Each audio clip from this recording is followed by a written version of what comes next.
આજની ધર્મકથા. પ્રણામ.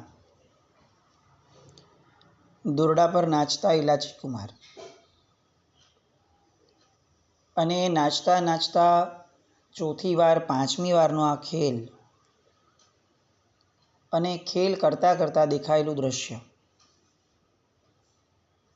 એક પદમણી નાર, પંકજમુખી જેને કહી શકાય, ઇન્દ્રાણીનો અવતાર જેને કહી શકાય, એવી દેખાવડી સ્ત્રી, શણગાર સજીને ઊભેલી સ્ત્રી, જેના ઘરની અંદરમાં પૂર્ણ એકાંત છે. ઘરમાં કોઈ જ નથી એવી સ્ત્રી.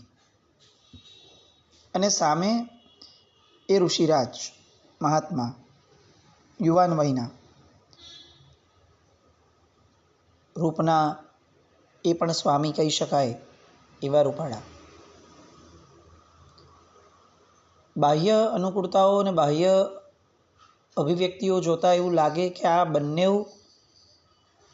એકાંત છે, રૂપાળા છે. આ બંનેની અંદરમાં વિકાર, વાસના સળગવી જોઈતી હતી. અનુકૂળતાઓ મળે ત્યારે ઇન્દ્રિયજન્ય વિષયો માટે કંટ્રોલ રાખવો બહુ મુશ્કેલ હોય છે મન પર. અને અહીંયા આ બંનેના મુખ ઉપરનો કંટ્રોલ, એમના વર્તન પરનો કંટ્રોલ, કે પેલા મુનિરાજ ફક્ત નીચી નજરે જ ઊભા છે, આ આગ્રહ કરી રાખે છે કે આ લો આ લો. એ આગ્રહના કારણે એવું ખ્યાલ આવે છે કે એમને આમના પ્રત્યે અતિશય સદભાવ, અહોભાવ, બહુમાન ભાવ છે. આ સદભાવના આધાર પર એવું કહી શકાય કે અગર મુનિરાજની જગ્યાએ બીજું કોઈ પણ હોત અને કોઈ અનુચિત માંગણી પણ કરત તો પણ કદાચ સ્વીકારી લેત, એવો અહોભાવ એના વર્તનમાં, એ પદમણી સ્ત્રીના વર્તનમાં દેખાય છે. એટલે મુનિરાજને જગ્યાએ જે પણ વ્યક્તિ હોત, એ વ્યક્તિને પોતાનું ધાર્યું કરવાની અનુકૂળતાઓ સહજપણે મળી ગઈ હોત. બીજી બાજુએ આ મુનિરાજ પેલી સ્ત્રીને એકાંત છે. સ્ત્રી ચરિત્ર દેખાડી અને પેલા મુનિરાજને મોહિત કરવા હોય તો એનું રૂપ સક્ષમ હતું. એણે કેટલીક એકાદ બે ચેષ્ટાઓ કરી હોત તો ગમે તેવો વ્યક્તિ એ સમયે ઘાયલ થઈ ગયો હોત, મોહિત થઈ ગયો હોત, મૂર્છિત થઈ ગયો હોત. અને જે આ સ્ત્રી કહેત એ સ્ત્રીના કહેવા પ્રમાણે આગળ ચાલ્યો હોત. આ બધા વિચારો અત્યારે અહીંયા ઇલાચી કુમારને ચાલે છે. આવી અનુકૂળતાને આવું એકાંત મળવા છતાં આ બંનેએ પોતાની માનસિકતા ઉપર કેટલો સંયમ રાખ્યો છે. અને સંયમ રાખ્યો હોય એવો ભાર પણ કોઈના પર નથી દેખાતો મુખ ઉપર. એનો અર્થ કે આ બંને સહજ સંયમિત છે. અને ઇલાચી કુમાર આ આખી ઘટનાના અનુમોદનાના ભાવથી હવે સીધા પોતાના જીવનની, પોતાના મનની, પોતાના ભૂતકાળની કમ્પેરિઝનના ભાવમાં આવે છે. જ્યારે માણસને કોઈક ઝટકો લાગે ને, કંઈક વિશેષ થાય ને, સારું કે ખરાબ, ત્યારે એને ભૂતકાળમાં સરી જવાની એક મનની આદત છે. એની હ્યુમન સાયકોલોજી છે. જ્યારે કોઈનું બહુ સારું જોઈએ ને ત્યારે પણ આપણે એવું બોલતા હોઈએ કે બહુ સરસ, અમારા જીવનમાં પણ આવી એક તક આવેલી, અમે આ કર્યું હતું, વગેરે વગેરે. જ્યારે કોઈનું બહુ ખરાબ થાય, વિશેષ, ત્યારે પણ મન ભૂતકાળમાં સરી જતું હોય છે. આપણા જીવનમાં પણ આપણે માંડ બચી ગયેલા, આ કેવા સારા સારા ઓલામાં આપણે રહી ગયા, બચી ગયા, નહીં તો આપણે પણ આ સ્થિતિમાં હોત. જ્યારે કંઈ પણ વિશેષ થાય ત્યારે ભૂતકાળમાં સરી જવાની એક સાહજિક આદત આ આપણા મનની છે. એ સેમ સાયકોલોજી અહીંયા ઇલાચી કુમારને પણ લાદે છે. અને એક બીજું ફેક્ટર, શાસ્ત્રકાર ભગવંતો પ્રમાણે જીવનમાં બનતી દરેકે દરેક ઘટના એ આપણને કંઈક સંદેશ આપવા માંગે છે કે તું તારા બેટરમેન્ટ તરફ આગળ વધ. દરેક ઘટના. ઇનફેક્ટ કેટલાક સાહિત્યકારો તો બહુ સરસ એવું કહે છે કે આ જગતની અંદરમાં ચાલતી દરેક ઘટના એ તમને જ કેમ સંવેદાય છે. જે ઘટના તમને સંવેદાય એ ઘટના તમને જ કેમ સંવેદાય. તમારી હારે રહેલો બીજો વ્યક્તિ છે, એ બીજો વ્યક્તિ કદાચ એ જ ઘટનાને કંઈક અલગ રીતે રિસ્પોન્સ આપશે અથવા અલગ રીતે સમજશે અથવા એને ઇગ્નોર પણ કરી દેશે. એને મને એનું મહત્ત્વ નહીં હોય, પણ તમારે મને એનું મહત્ત્વ અચાનક બહુ થઈ જાય. કેટલીક વાર અજાણતા, કેટલીક વાર અપરિચિત એવા અનેક વ્યક્તિઓ સાથેની વાતોમાં આપણું મન આગળ વધી જાય છે, બીજાનું નથી વધતું. કેટલીક વાર તો એવું થાય કે એ વ્યક્તિ પોતે ન વિચારતો હોય એટલું આપણે વિચારવા લાગીએ. આવું કેમ થાય છે? ત્યારે સાહિત્યકારો એમ કહે છે કે આ જગત જે છે ને, કુદરત, એ તમને આ ઘટનાઓ દ્વારા સંદેશો આપવા ઈચ્છે છે કે તમે જાગી જાઓ. ભવિષ્યમાં તમારી સાથે આવી સારી કે ખરાબ ઘટના થાય એવા સમયે તમે સાવધ રહો, એ માટે તમને આ ઘટના અત્યારે બતાવાય છે. તમે કોઈક ખાડામાં પડે ને એનાથી શીખી જાઓ કે અહીંયા ખાડો છે. આ કુદરતના સંકેતો છે. અને આ કુદરત, પ્રકૃતિ, જેને આપણી માં કીધી છે, નિસર્ગનું મહાશાસન, એ હંમેશા પોતાના બાળકની આવી ચીવટ રાખે તો કંઈ અજુગતું નથી. એટલે અહીંયા ઇલાચી એને દેખાયેલી ઘટનાને કુદરત જે રીતે એને વાળવા ઈચ્છતી હતી આ ઘટના દ્વારા, એ દિશામાં સહજપણે વળવા માટે હવે તૈયાર થાય છે. એ સીધા પોતાની ભૂતકાળની ઘટનાઓ પર સરી જાય છે.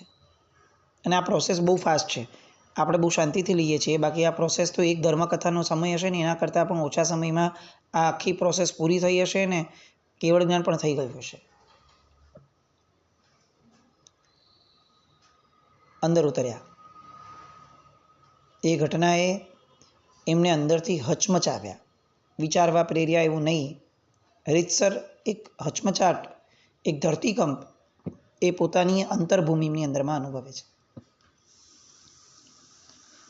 આ યૌવન વય અને આ બંને લોકોનું આ રીતનું ઉચિત વર્તન અને એની સામે મારી અનુચિતતા ક્યાં? આવું જ યૌવન મારું પણ હતું, આવું જ રૂપ આ નટડીનું પણ હતું. અને અમે બંને પણ આ રીતે મળ્યા હતા. અલબત્ત આ લોકો તો એકાંતમાં મળ્યા છે, અનુકૂળતાનો સમય છે, જ્યારે હું તો બધાની વચ્ચે મળ્યો હતો. અને તેમ છતાં કેટલી અનુચિતતા કે બધાની વચ્ચે ભેગા હોવા છતાં મેં મનની અંદરમાં કેટલી મૂર્છિતતા સાથે એની ઉપર રાગ અને મોહ ઊભો કર્યો. મને રીતસર મારા મિત્રએ ખેંચવું પડ્યું હતું કે ભાઈ ચાલ, ઘરે જવાનું છે. એ હદ સુધી હું મોહિત થઈ ગયો. રૂપ તો આવું જ હતું, કદાચ આ નટડી કરતાં તો ઊંચું રૂપ આ પદમણી સ્ત્રીનું છે. અને તેમ છતાં મારો મોહ એ સમયે મને કેવો ખેંચી ગયો. આ ઉચિત વર્તન જોતાં જોતાં જોતાં એમને પોતાની અનુચિતતા એ સંવેદાઈ, સ્પર્શી અને ખૂંચી. અને એટલે જ આ જગતની અંદરમાં સૌથી શ્રેષ્ઠ પ્રવચનકાર કોણ છે? તો કે સાધુ. કેમ? તો કે એનું વર્તન પ્રવચનકાર છે. એ બોલે એ પ્રવચન નથી. સાધુનું જીવન, સાધુની ચર્યા, સાધુનો આચાર, એ જ આ જગત ઉપર સૌથી મોટું પ્રવચન છે. અહીંયા આ સાધુ ભગવંતે કોઈ પ્રવચન નહોતું આપ્યું. એમના ઉચિત વર્તનને જોઈ અને ઇલાચીને પોતાની અનુચિતતા એ ખૂંચવાની શરૂ થઈ.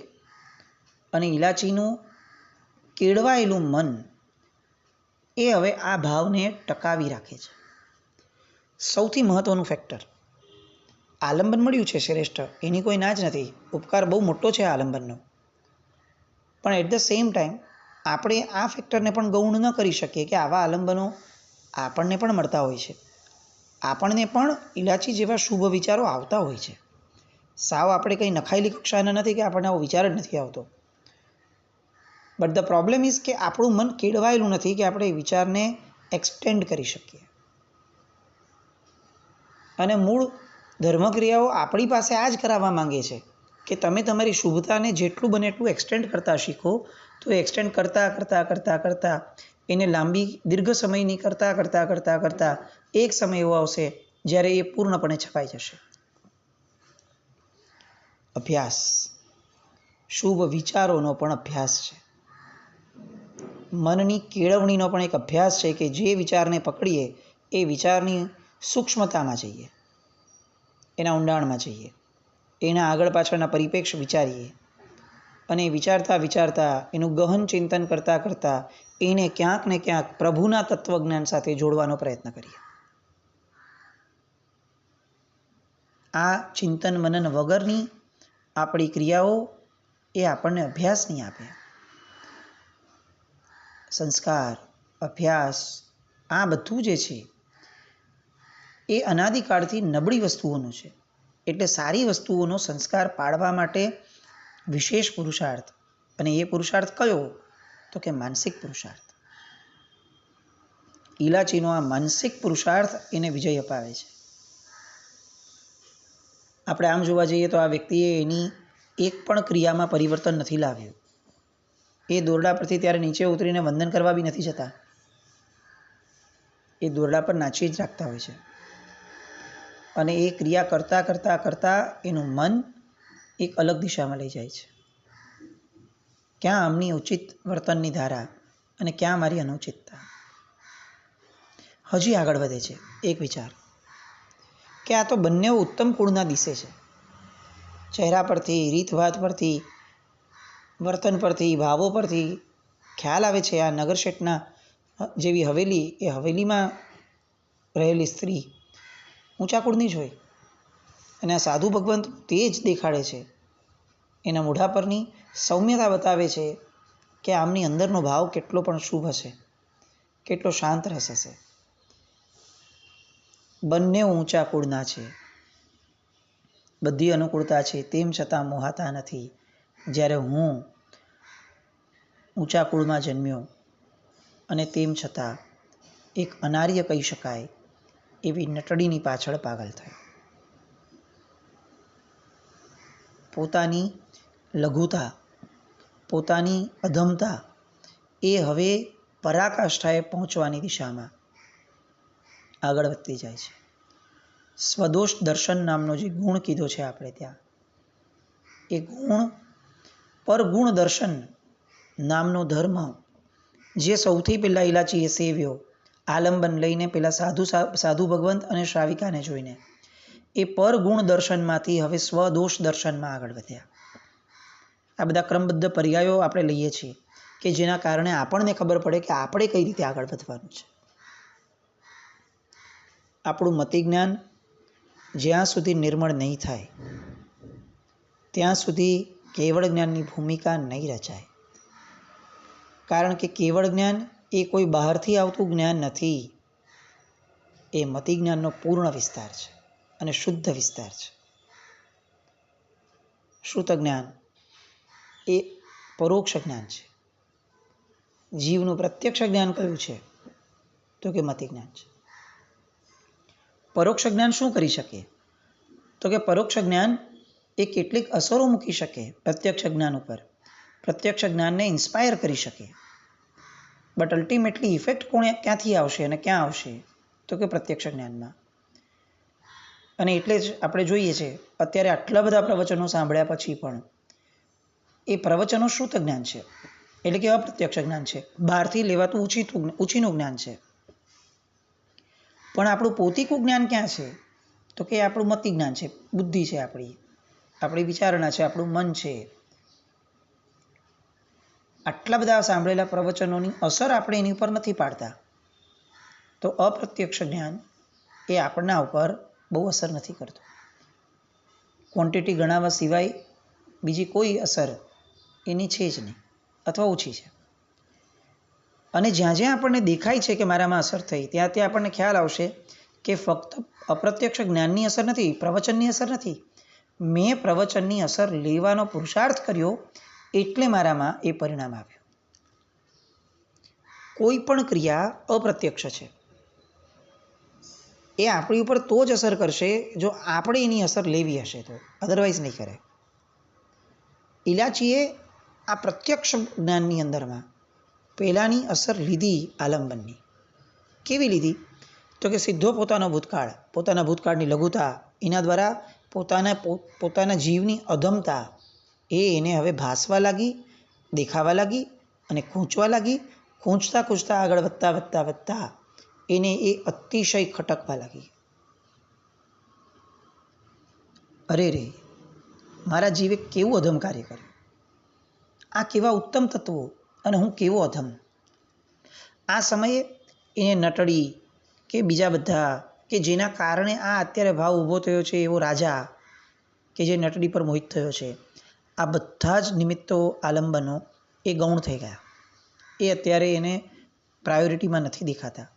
અત્યારે પ્રાયોરિટીમાં ફોકસ્ડ રીતે ફક્ત અને ફક્ત એમની ઉત્તમતા અને પોતાની અધમતા દેખાય છે.